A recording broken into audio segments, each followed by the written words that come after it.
Isotopes of an element are atoms that have a different number of neutrons.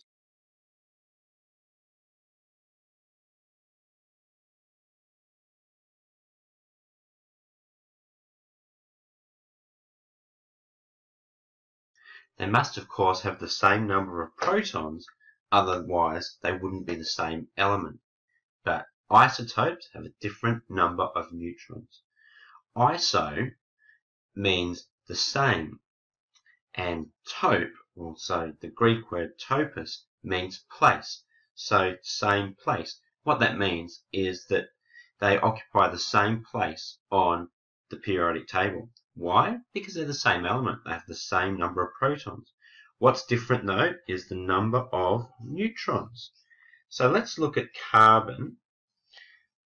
So carbon has an atomic number of 6. Now, most carbon that exists on Earth has a mass of 12. That's called carbon-12. When we describe an isotope, or when we write an isotope, we write it like this, C12. So we actually write the mass number here. There is some carbon on Earth that contains an extra neutron. So of course it's still C6 because 6 is the number of protons which defines it as being carbon. But because it's got an extra neutron, its mass is 13. We call that carbon-13. So the isotope is carbon-13. We've actually got another isotope of carbon as well, which is carbon-14.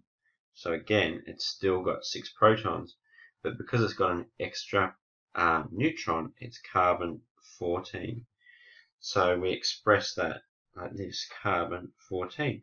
So when we write our isotopes, we just write the element and then the mass.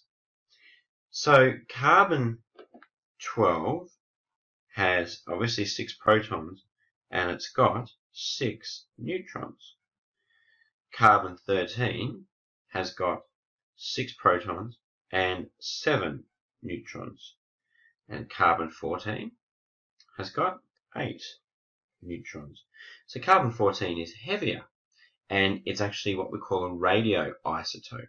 A radioisotope is one that's got an unstable nucleus, and at some stage it will decay, it will undergo nuclear decay. The nucleus will decay. And we're going to give that more detail when we talk about radioactivity. So that's isotopes.